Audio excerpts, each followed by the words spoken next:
que é que você faz quando uma pessoa mostra que precisa da tua ajuda, mas isso te prejudica? E o tempo passa e você continua sendo prejudicado. Qual é o limite de você amar o próximo? Tem limite para você amar o próximo? É na força desse meu sentimento de agora que eu vou fazer esse vídeo aqui para vocês. Antes de mais nada, sejam muito bem-vindos ao canal Arsênico, espero que estejam bem. Se inscreve aí, dá o like, se não gostar, depois tira o like. Mas vamos lá, eu quero compartilhar com vocês uma história que assim, está acontecendo nesse exato momento. Olha só, nós precisávamos de alguém para fazer um serviço em casa, né? Tudo bem, encontramos uma pessoa na internet e tal, a pessoa veio, e aquela história que a gente já sabe, né? Mostra fotos do serviço que já fez, antes e depois, e mostra que é muito sensato e tal, e faz as coisas e tá tudo bem. Um dia, 2 dias, né? Tivemos aquele acerto. Essa é a parte que quem precisa de serviços em casa meio que treme, né? Dinheiro. E aí como é que fica? Então foi pedido, salvo engano, 30%. E aí no andamento depois mais 30% e depois paga tudo. Eu acho que foi assim o acerto. Tá tudo bem. No meio do caminho, né? Aí já teve um atraso ou outro e eu tento ser flexível, porque eu sei que tem pessoas que às vezes têm coisas para fazer, tem outras obras e tal, e eu não sou o tipo de cliente que fica exigindo rapidez. Eu preciso que seja feito. Se a pessoa der um tempo e tiver que fazer outra coisa e tal, tudo bem. Então, eu gosto muito de trabalhar na base da confiança, eu gosto de olhar no olho da pessoa e sentir confiança, tá? E eu senti isso, né? A minha sensação é que essa pessoa que eu tô falando é uma pessoa que tem uma bagagem na vida, sabe? Tem uma bagagem, não sei quais situações passou na vida, mas eu senti algo interessante, assim, no sentido de, pô, eu acho que dá pra confiar nesse camarada. Tudo bem. O tempo foi passando, aí que tá o problema, né? É o limbo, é quando a gente não sabe exatamente até que ponto algo é verdade e não é verdade. Eu vou chegar lá. Olha só, esse camarada aí começou a vir com situações diferentes, né? Eu ainda acho que ele está falando a verdade, mas assim, ele falou que o padrasto dele faleceu, né? E ele precisa... Não, peraí, ainda antes teve uma conta que ele precisava pagar, tô a precisar de, né, pagar uma conta, podes me adiantar X? E eu confio, mas eu também sou desconfiado. Então, eu ia, na nossa conversa no WhatsApp, eu ia colocando, né? Ó, tá, tô te pagando X, né? Então agora fica faltando só pagar X, Y do acordo, correto? Tá, tudo bem. Então teve essa situação. Teve a situação que ele falou, né, que Deus o tenha, que o padrasto dele, né, faleceu. E ele precisava também de mais uma parte para fazer tal coisa. Passa o tempo, aí ele fala que o filho adoeceu. Eu acho que nessa hora aí, nesse momento, deve estar gente dando risada e pensando assim, pô, mas o Arsênicos é meio bobo mesmo, viu? E pode até ser. E eu também vou falar sobre isso. Guarda aí, porque já são 2 coisas para falar lá pro final, né? A questão do limite de ajudar e a questão de ser bobo. Guarda aí. Então, aí falou que precisava e que estava com não sei quanto de febre e tal. E a gente vai amolecendo o coração. Passou aqui, ajudei com mais alguma coisa. Eu sei que aí passou mais um tempo, acho que até um pouco antes ele tinha falado que ele estava com a cliente, e a cliente agiu errado com ele, não queria pagar as coisas e etc, e etc. Aí, né, pô, mais uma coisa também. Tudo bem. Passa mais um tempo, aí a gente já chateado, foi até minha esposa, ela tinha perguntado alguma coisa para ele. Aí parece que ele quis crescer, né? Ah, não, mas não gosto dessa pressão. Eu prefiro até pagar de volta. Aí ele estipulou um valor lá que ele calculou que seria interessante, né? De tipo de pagar de volta. Aí passaram uns dias, eu falei assim, quer saber? Eu vou aceitar essa oferta dele. Eu não quero ele mais aqui em casa, né? Então eu falei, fulano, vamos fazer o seguinte, paga esse dinheiro de volta. E aí não precisa mais vir não. Acabou.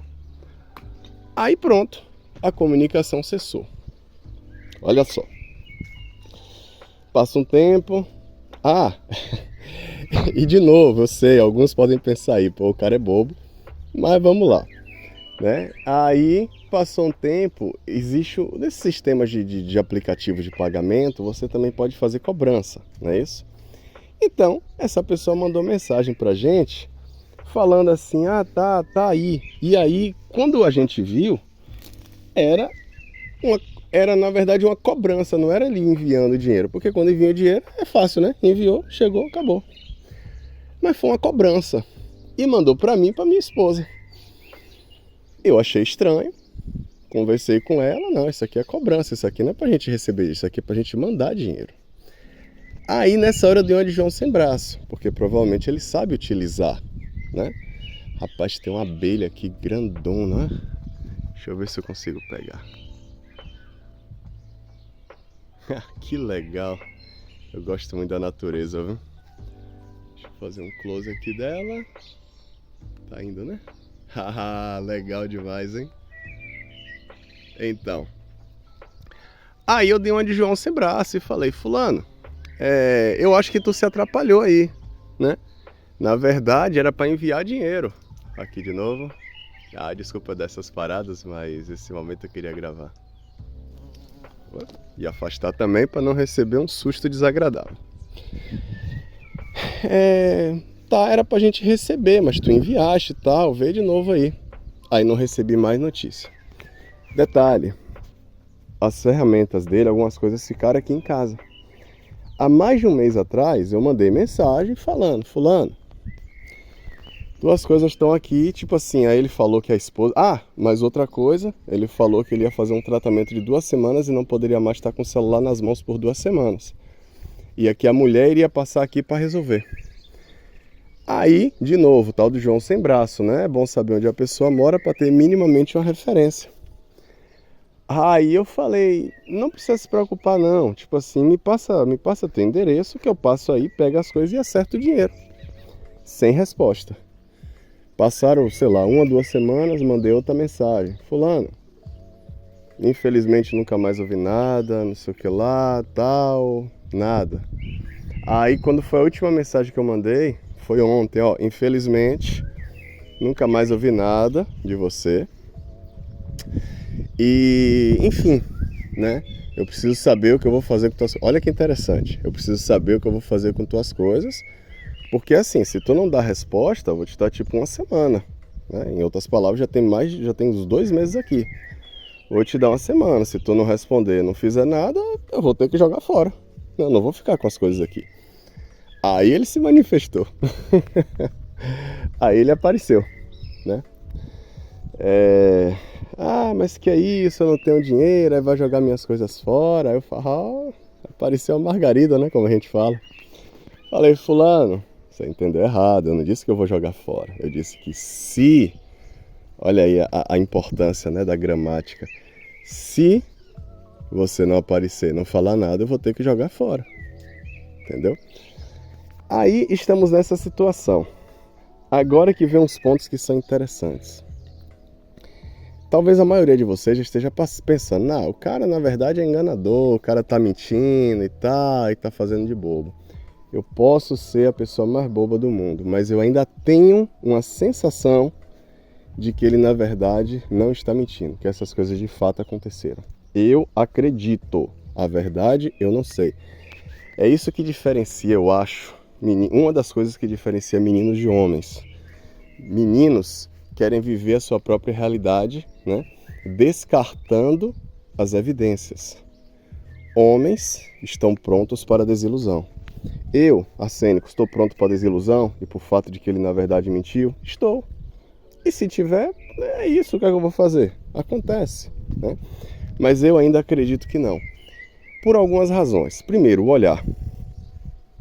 Sabe, eu posso me enganar, obviamente, mas com o tempo a gente vai aprendendo. Eu já ouvi muitas pessoas ao longo da vida e você vai meio que aprendendo algumas coisas, o olhar, o jeito, né? É tipo metaforando, né, da vida real. E eu ainda tenho essa sensação com ele. Outra coisa, no número dele ainda tá lá o luto, né, na foto do WhatsApp. Tá o luto ainda dele com a questão do padrasto.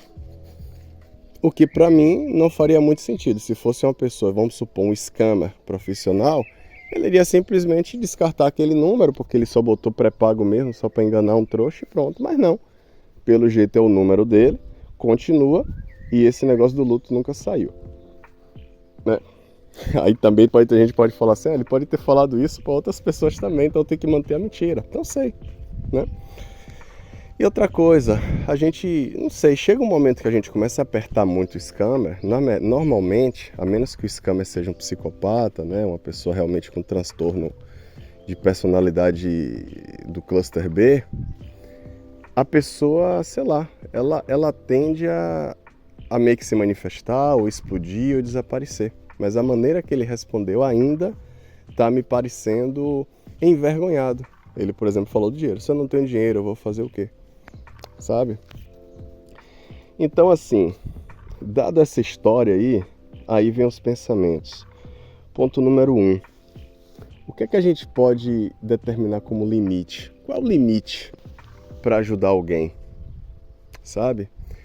O limite para ajudar alguém, na verdade, eu acho que é a própria pessoa que determina.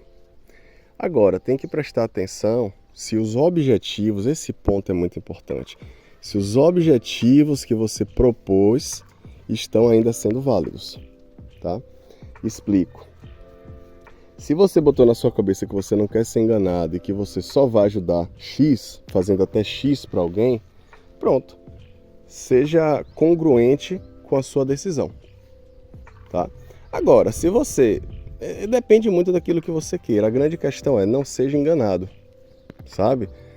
Se você não tem referências da pessoa, é melhor de repente não se aventurar, né? Se você vê o primeiro sinal, né? Então, assim, essa questão é muito variável, entendeu? No meu caso, é como eu falei, eu tive o meu limite. O meu limite foi mais ou menos até o que a gente ajudou ele, assim, ajudou vivo. Pagamos, né? Ou ajudamos, né? Mas quando passou daquilo, aí, pela minha natureza de ser desconfiado, eu já comecei a colocar freios. Mas fulano, olha só, eu tenho os meus compromissos também, eu tenho o meu trabalho. Então, assim, em outras palavras, não espera que a gente vai sair te dando dinheiro, ajudando assim, acabou não, tá? Aí quando chegou no limite mesmo que eu falei, agora realmente não dá e tal, aí pronto, aí parou. Aí a fonte para ele, né, nesse sentido, secou, entendeu? Então, assim, e aí entra outra questão, né? Que é a questão do... Quando eu falo de ser iludido, na verdade é a própria questão em si, que é você, na verdade, é você discernir aquilo que está no coração das outras pessoas ou não. Qual é o problema? Aí é uma questão mais complicada. Por quê? Quando a pessoa ela realmente é muito bruta, quando a pessoa tem um nível de inteligência até mais baixo e tudo resolve na gritaria e tal, você já sabe como é a pessoa e está tudo bem. Só que o problema dos predadores sociais é que para fazer essas coisas ruins e erradas, eles têm um nível de inteligência mais alto. Como assim? Eles leem a pessoa, eles analisam a pessoa, eles sabem do que a pessoa gosta e que não gosta, sabe se vai precisar se fazer de coitadinho para aquele, sabe se vai precisar se fazer de muito macho, né, para o outro. E aí ele vai lendo a pessoa e vai analisando, e vai jogando, e vai tentando, né? E como eu tenho um histórico de ter passado por pessoas que, na verdade, ao meu ver, me manipularam, só que de maneira sutil, nunca ficava muito claro na minha cabeça se aquela pessoa estava me fazendo bem ou mal. E talvez alguns de vocês experimentem isso no dia a dia, entendeu? Então, assim, essa parte ela é mais sensível, porque na verdade isso envolve até parte de quem você é, parte do que você aprendeu, o que é amor. Então pode chegar um momento na sua vida que você vai precisar rever inclusive esses conceitos, as pessoas que estão à sua volta, desses aqui. Até que ponto eu posso confiar em cada um deles? O que é amor mesmo? Será que amor é ficar fazendo muito pelas pessoas e receber pedrada depois? Né? Se eu fizer algo por alguém, aí já é um ponto também de egoísmo. Eu estou, na verdade, esperando alguma coisa em troca? Ou eu estou praticando o amor cristão, onde é fazer o bem sem olhar a quem? Tem esse ponto também, né? Então, eu particularmente sou um pouco desconfiado quando eu vejo aquela pessoa que diz que não, eu não espero nada, eu faço bem. Mas, brother, você vê ali, na voz da pessoa, tá escancarado que a pessoa tá frustrada, né? Poxa, mas eu ajudei tanto fulano, no dia que eu precisei, todo mundo desapareceu. Isso para mim é sinal de que você estava assim, investindo em alguma coisa e esperando algo em troca. E isso para mim é muito perigoso. Se você faz o bem, se você quer dar algo a uma pessoa, saiba que você está dando e que a sua recompensa está em fazer aquele ato. A sua recompensa não está em vir depois. Saiba, isso eu já botei na minha cabeça. Entendeu? Né? Agora, se você quer algo em troca, por exemplo, se você vai fazer uma parceria com a pessoa, estabeleça bem. E procure se resguardar, se for o caso. Né? Nesses momentos, isso é interessante. Às vezes a gente deixa de fazer e falar algumas coisas com medo de magoar e ferir as pessoas. Só que nessas situações, o que eu penso é o seguinte. Existem duas grandes probabilidades aí. Uma probabilidade é que o conflito ele vai vir. Ou se não vem no começo, vem no final. Ou que alguma das duas partes vai ficar no prejuízo. Se você está ok ficar no prejuízo, tudo bem. Aí você diminui os riscos, você vai pela amizade, você não se importa. Agora, se para você é muito importante fazer aquele bem, mas esperando algo em troca, pô, eu tô aqui te emprestando esse dinheiro, mas esse dinheiro é muito importante porque mês que vem eu tenho que pagar tal coisa. Talvez seja melhor falar não. Eu já passei por uma situação dessa que eu falei sim e foi muito chato. Foi muito chato, né? Porque eu precisei emprestar, vírgula, a pessoa veio com a história e tal, e pediu dinheiro emprestado, e eu emprestei, só que era na época que eu estava na Austrália.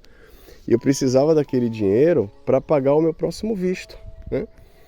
Para quem não sabe, quando a gente tem um visto de estudante na Austrália, você tem um limite de horas para trabalhar e você tem que ir para a escola. Então, as minhas contas, o meu dia a dia era apertado lá, sabe? De modo que, sei lá, eu trabalhava pouco, eu morava num porão, né? E aquele dinheiro era contado, a pessoa pedia emprestado, disse que ia pagar e ficou chato, porque eu trabalhava com a pessoa e eu gosto muito, né? Gostava muito da pessoa. E aí tinha que ficar naquela, mas fulano, né? E o dinheiro? Pô, mas fulano, e o dinheiro? Ah, mas fulano... E é chato demais, é muito chato, entendeu? Então, queria compartilhar isso com vocês. Na verdade, queria também desabafar, eu fiquei chateado com isso. Mas também foi elucidativo e vai que alguma coisa aqui possa ter ajudado alguém, tá bom? Se não deixou o like, deixa o like aí, pô. Se não gostou da história, tira o like e também me fala porque não gostou da história ou me dá uma sugestão, o que é que você quer, o que é que você espera aqui, né? Hoje eu estou com vontade de servir, então servir e obviamente trazer alguma coisa mais positiva e melhor para o canal. Então se você quiser me ajudar nesse sentido, tá aí, né? Os comentários estão abertos. No mais, espero que vocês estejam bem, muita paz, que Deus os abençoe, tá bom? E até a próxima. Aproveita e dá uma olhada aí em outros vídeos, né? Eu acabei de fazer uma live que foi de 6 horas, mas foi bem longa mesmo. Tivesse nada para fazer, pô. Deixa a live aí rolando e vai ouvir um pouquinho, tá bom? Paz!